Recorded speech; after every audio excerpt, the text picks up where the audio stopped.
Libro de Melquisedec, la historia de Salem, capítulo 9.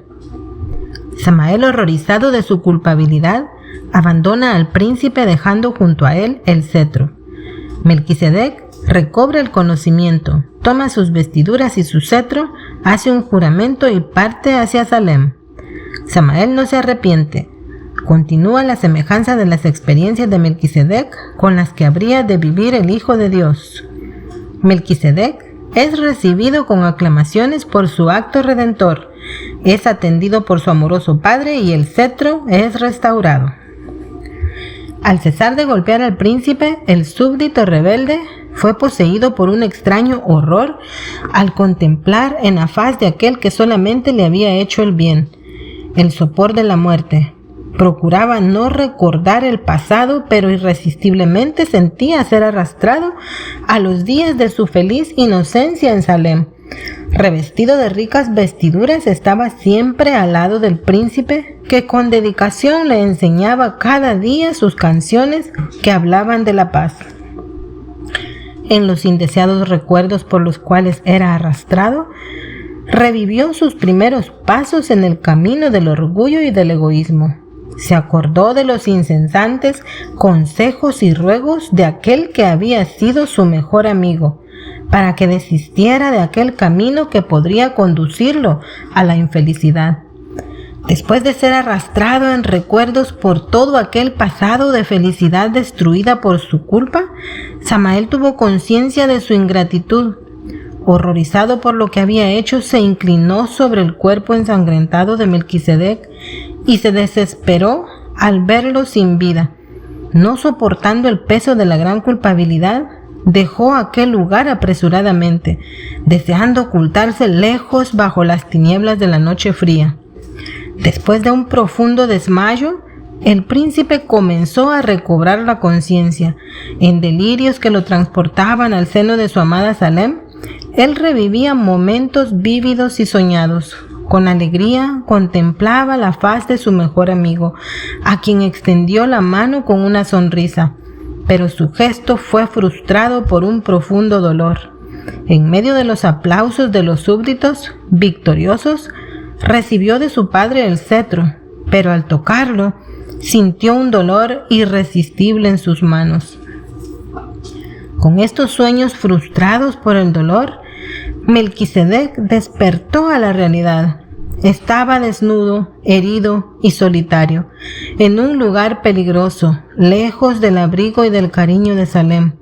Más doloroso era pensar que todo aquello había sido la retribución de alguien que había sido el blanco principal de todas las dádivas de su amor. El príncipe, sin poder moverse, considerando la gran traición, comenzó a llorar sin consuelo. Lamentaba no por su dolor, sino por la perdición de aquellos que habían cambiado el cariño y la justicia de Salem por el desprecio, y el odio que los reduciría finalmente a cenizas sobre aquel valle condenado. A través de las lágrimas, el príncipe contemplaba el cielo que, semejante a un manto entintado de sangre, se extendía bañado en la luz del sol poniente. Se acordó entonces del laúd por el cual había pagado tan alto precio. ¿Dónde estaría él? En su desesperada fuga, Samael había dejado el cetro abandonado junto al cuerpo herido de Melquisedec. Cuando él lo vio, se olvidó de todo el dolor y lo abrazó con sus manos heridas.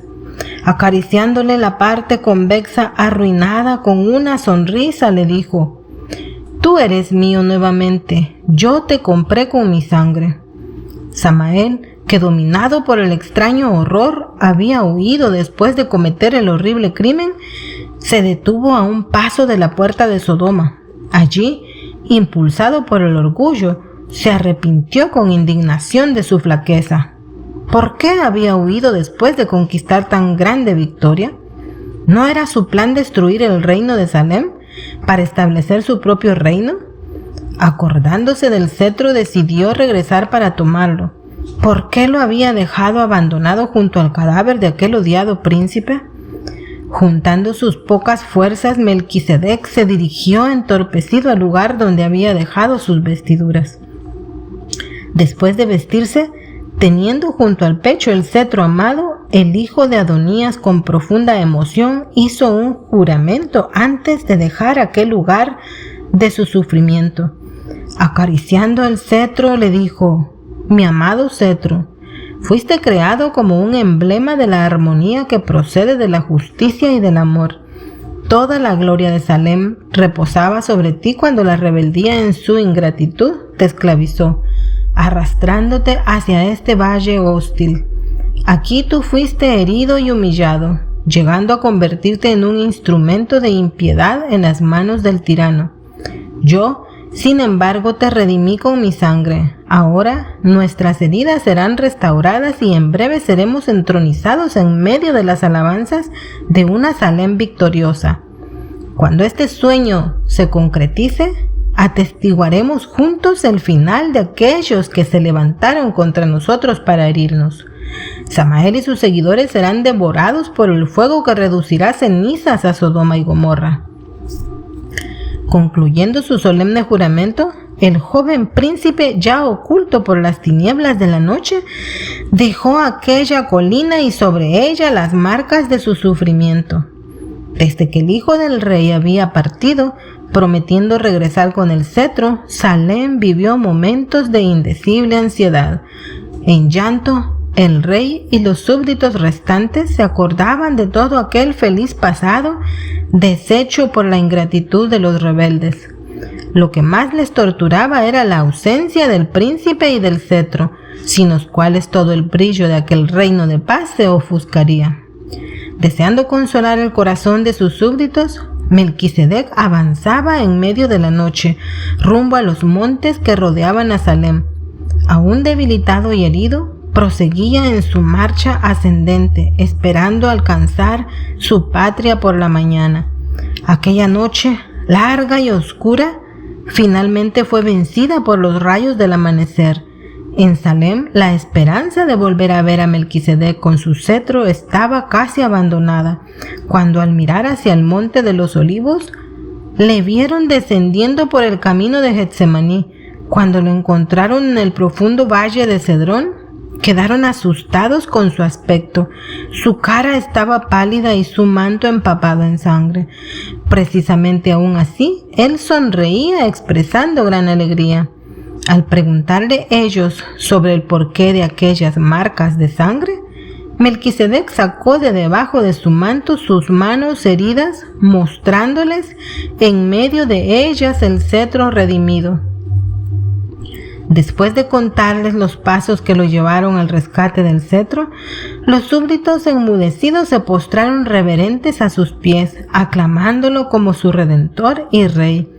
En medio de las alabanzas de las huestes redimidas, el príncipe fue introducido en el palacio real, donde bajo los cuidados de su amoroso padre debería recuperarse de su sufrimiento.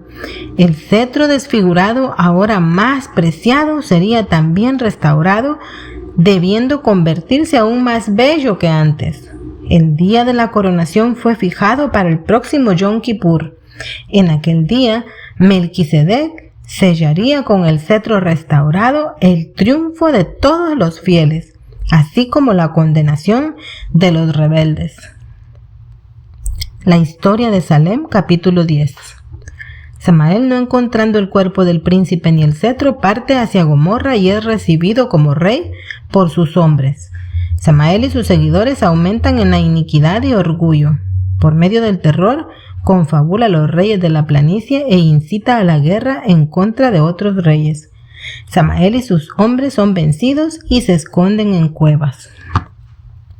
Pocos instantes después de la salida de Melquisedec, Samael llegó al lugar en donde aparentemente lo había dejado sin vida. Al lado del laúd, sin entender aquella misteriosa desaparición, prosiguió él hacia Gomorra, donde sus seguidores lo esperaban.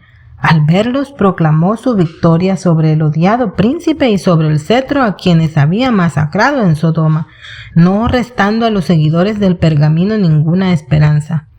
Sus palabras agradaron a la turba rebelde, que comenzó a conmemorar la conquista entregándose a la orgía.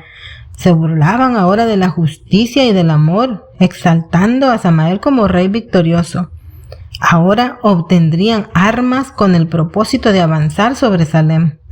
Asentándole el último golpe, se unieron a ellos en sus maléficos propósitos muchos criminales que fueron recibidos como maestros en el manejo de arcos y flechas.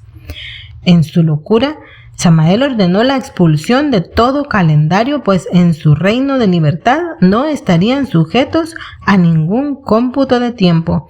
Las leyes de la moralidad fueron también excluidas, surgiendo con eso un completo caos. Este desorden se manifestó de manera más patente en el barullo estridente y cacofónico al cual proclamaron como la nueva música. Dominados por el egoísmo, Samael y sus seguidores se alimentaban de ilusiones inconscientes de que sus días estaban contados. Los frutos de la rebeldía no tardarían en atraer sobre ellos el fuego de la destrucción. Dividiendo a sus seguidores en grupos pequeños, Samael comenzó a comandarlos en actos violentos que aterrorizaban a los moradores de las planicies. Por ese tiempo ellos se escondían en las cavernas situadas próximas al Mar Salado. El respeto y el miedo de los guerrilleros de Samael llevó finalmente a los reyes de 4 ciudades a procurarlo, proponiéndole alianzas de paz. Ellos eran Bara, rey de Sodoma; Bersa, rey de Gomorra; Senab, rey de Adama; Semeber, rey de Seboín; y Segor, el rey de Bela. Por esa época, estos reyes pagaban tributos a Cordolaomor, el rey de Elam, que acompañado por los ejércitos de otras 4 ciudades, los habían subyugado en el valle de Sidim, junto al Mar Salado. Fortalecido por las alianzas, Samael se tornó más osado en sus embestidas, llevando el terror y la destrucción a los territorios de ciudades distantes. Los ejércitos de Cardolaomor y sus aliados, que en esos días regresaban de otras conquistas, enfurecidos por las provocaciones de Samael, marcharon contra los 4 reyes, venciéndolos nuevamente en el valle de Sidim. Fue en esa ocasión que llevaron cautivos a los habitantes de Sodoma, entre los cuales se encontraba mi sobrino Lot. Acobardados delante del furor de los 5 reyes, Samael y sus seguidores se escondieron en sus cuevas al norte del Mar Salado. La historia de Salem, capítulo 11. Samael hace preparativos para conquistar Salem y expone su plan espía. En camino a Salem, sus recuerdos lo torturan. Salem, más bella y hermosa que antes. Acontecimientos en el día de la coronación. Los 12 meses contados a partir del gran sacrificio estaban casi por terminar. El cetro, totalmente restaurado, resplandecía en su estuche, mientras que el príncipe, igualmente restablecido de las heridas causadas por la rebeldía, se alegraba al ver llegar el Yom Kippur de su coronación. Mientras tanto, él componía lindas canciones que expresaban su amor por Salem. En aquellos 12 meses, la ciudad de la paz llegó a ser más bella, siendo adornada cual una novia para el grandioso día de la coronación. A una semana para el Yom Kippur, Samael, totalmente inconsciente de que el día de su juicio se aproximaba, reunió a sus seguidores anunciándoles que la próxima misión sería la conquista de Salem. Antes de que ellos avanzaran, sin embargo, él subiría solo para verificar los puntos vulnerables de la ciudad. Después de ser aplaudido por la turba, Samael partió en su misión de reconocimiento. Mientras que avanzaba, solo procuraba no acordarse de aquellos momentos que le trajeran terror por la culpabilidad. Mas, dominado por una fuerza superior, fue arrastrado en sus recuerdos hacia aquel monte de la cruel tortura. Todo su pasado comenzó a venirle a la memoria como un peso desmoronador. Cuando despertó de sus recuerdos, de los cuales no consiguió huir, era ya de noche. La oscuridad que lo envolvía le pareció el presagio de un triste final. Ese desánimo, sin embargo, procuró desecharlo con el recuerdo del ejército que lo esperaba, listo para cumplir sus órdenes en la conquista de Salem. donde no habría más recuerdos de aquel pergamino.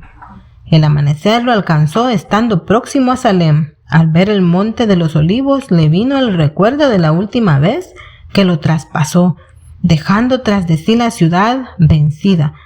¿Cuántas noches habían pasado desde entonces? Él había perdido la noción del tiempo, no sabiendo que exactamente 12 meses se habían pasado. No podía imaginarse que rayaba en aquella mañana el Yom Kippur, el día de su juicio. Al llegar a la cumbre del Monte de los Olivos en aquella mañana, Samael se sorprendió al ver que la ciudad se había tornado más bonita que antes. Toda ella estaba adornada de ramos y de flores, como una doncella a la espera de su novio.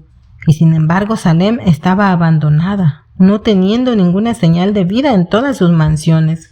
Esto lo hizo concluir que los golpes que habían aniquilado al príncipe y al cetro habían traído como consecuencia todo aquel abandono.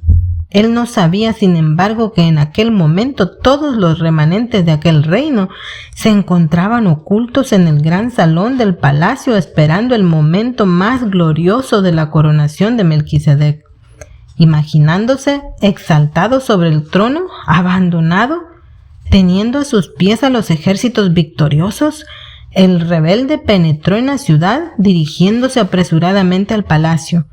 Al cruzar el portal principal que da a entrada al salón principal, se llenó de asombro al ver allí reunidos una multitud de fieles. Sobre un tablado de oro, adornado de flores talladas en piedras preciosas, se encontraba el trono vacío. En la base del trono estaba el peregrino de las leyes, una corona de oro llena de piedras preciosas y el estuche que había dejado vacío en aquella noche de la traición. Sin entender el enigma, Samael se escondió por detrás de una columna, temiendo ser reconocido, y se mantuvo observando. Los súbditos, con la expresión de feliz expectativa, miraban hacia el trono vacío. ¿Dónde encontraban ellos motivos para toda esa alegría, si habían perdido a su rey juntamente con el cetro? Samael se preguntaba sobre ese misterio cuando Adonías, aplaudido por los súbditos, se encaminó junto al trono. Con una voz llena de emoción por la victoria, el fundador de Salem anunció que había llegado el momento tan soñado de la coronación. Un grito de triunfo resonó por los aires cuando, anunciado por su padre, entró el príncipe amado encaminándose en dirección del trono. Al verlo cubierto por un manto de gloria, Samael fue poseído por un terrible pavor y procuró huir. Descubrió, sin embargo, que todos los portales del gran salón estaban cerrados por fuera. Dio inicio a la ceremonia de la coronación. Era un momento en verdad solemne. Adonías, en un gesto reverente, tomó la rica corona colocándola en la frente de su hijo, inclinándose después hacia el estuche.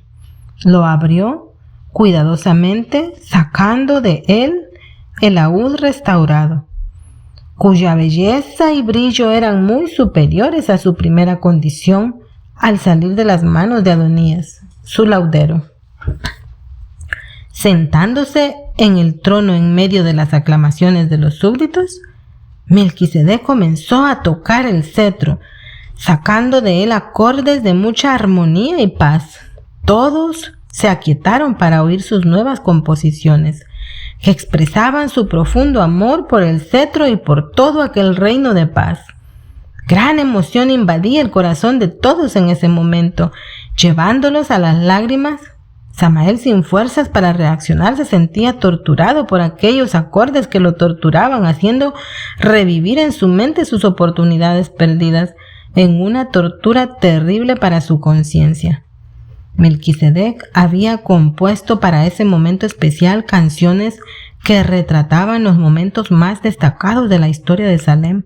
Cuando comenzó a cantar sobre la amistad que había tenido por Samael, su voz se embargaba por las lágrimas que no conseguía contener. Triste era para él cantar sobre la caída de aquel que había sido su mayor amigo. Cantó entonces sobre el alto precio que tuvo que pagar por la reconquista del cetro, que representa la honra de Salem. Al contemplar aquellas manos marcadas por las cicatrices tocando con tanta maestría y cariño el cetro restaurado, los súbditos, tomados por una fuerte emoción, se postraron en llanto. Al ver en las manos de Melquisedec aquel laúd que en sus manos había sido un instrumento de tortura, Samael comprendió demasiado tarde cuánto había errado desviándose de los consejos del príncipe. Cuántas veces aquellas manos sobre las cuales había descargado toda aquella violencia habían sido extendidas en un esfuerzo de salvarlo, y él las había despreciado negligentemente. Ahora era demasiado tarde, extremadamente tarde.